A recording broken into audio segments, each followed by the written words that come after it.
Hai semua, hari ini saya akan membentangkan bab 4 iaitu 4.2.2 Penentuan keperluan sumber manusia.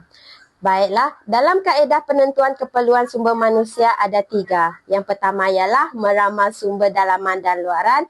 Yang kedua, carta pergantian. Dan ketiga, inventory kemahiran. Yang pertama, meramal sumber dalaman dan luaran. Sumber dalaman mendapatkan pekerja dalam kalangan pekerja sedia ada dalam organisasi.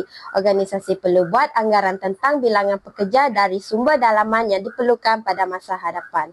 Sumber luaran mendapatkan pekerja dari luar organisasi. Organisasi perlu buat anggaran tentang bilangan pekerja dari sumber luaran yang akan diperlukan pada masa hadapan.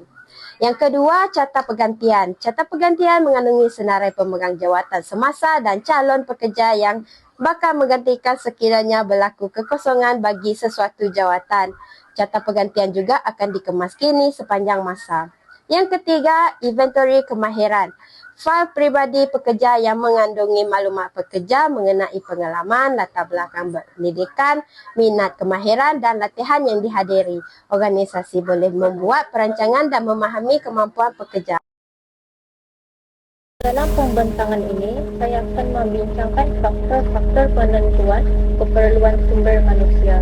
Terdapat 4 faktor penentuan keperluan sumber manusia. Faktor pertama yang menentukan keperluan sumber manusia ialah perubahan teknologi.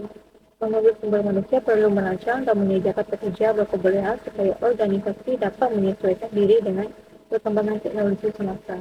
Kemahiran pekerja mesti selaras dengan jenis dan tahap teknologi yang digunakan oleh syarikat bagi memastikan operasi berjalan lancar. Syarikat perlu meningkatkan kemahiran pekerja secara berterusan agar selaras dengan perkembangan teknologi dalam industri. Contohnya, penggunaan teknologi moden membolehkan pengurus sumber manusia memproses pengambilan pekerja dan pengurusan rekod dengan lebih cepat dan cepat. Yang kedua ialah perubahan sumber ekonomi. Perkembangan ekonomi akan menggalakkan permintaan kepada lebih ramai sumber manusia. Kemelesitan ekonomi menurunkan permintaan tenaga kerja apabila syarikat menghadapi tekanan kos dan terpaksa mengurangkan pengambilan pekerja kerana keuntungan menurun. Hak pendidikan masyarakat akan mempengaruhi kualiti pasaran buruh dan ini menentukan keupayaan syarikat mendapatkan sumber manusia yang diperlukan. Contohnya, bekas anggota polis yang bersalah diambil bekerja di syarikat keselamatan untuk memberikan pengalaman dan kemahiran mereka kepada syarikat. Faktor ketiga ialah pertumbuhan perniagaan. Perniagaan yang berkembang meningkatkan keperluan sumber manusia apabila operasi memerlukan lebih ramai pekerja menyokong aktiviti syarikat.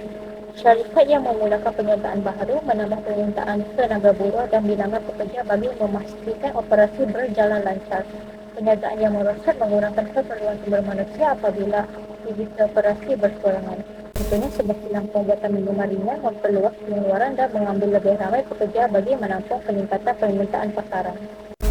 Faktor terakhir ialah penamatan perkhidmatan. Penamatan perkhidmatan merujuk kepada persaraan wajib, persaraan sukarela atau pembuangan pekerja menyebabkan pengambilan pekerja baharu. Syarikat menamatkan perkhidmatan pekerja yang mencapai umur persaraan wajib bagi mematuhi dasar syarikat dan peraturan undang-undang yang ditetapkan. Penamatan perkhidmatan juga boleh berlaku apabila pekerja dikenakan tindakan disiplin akibat kesalahan serius seperti pecah manaf.